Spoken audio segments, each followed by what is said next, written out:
ఇంకా ప్రపంచంలో ఏ నియోజకవర్గం ఇంకెక్కడా రాదు. అండ్ ఏది జరుగు ఇక్కడ కొబ్బరాకు పడ్డా కానీ పిఠాపురంలో చాలా దారుణం జరిగిపోయింది. ఒక తాటాకు, అక్కడ ఉన్న తాటాకు ఊడి పడిపోతే అమ్మా చాలా దారుణం జరిగిపోయింది.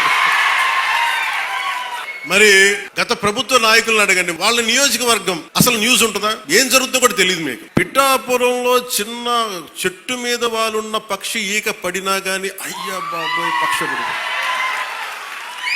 అంటే ఇది ఎవరిస్తున్నారు మీకు? బలం ఎవరిస్తున్నారు? మీరిస్తున్నారు. చెడు వార్తలకి మీరిస్తున్నారు బలం.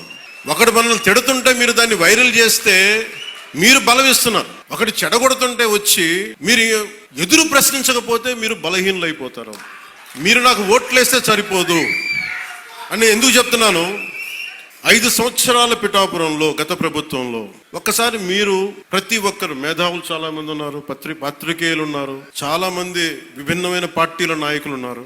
ఈ గత 5 సంవత్సరాల కాలంలో ఎన్ని కోట్లు ఖర్చు పెట్టారో ఒకసారి అడగమని చెప్పండి. నువ్వు పేరంటాలకి రాలేదు, పబ్బాలకి రాలేదంటే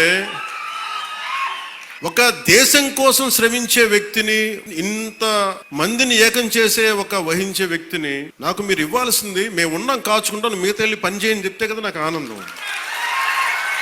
అలా కాకుండా వచ్చి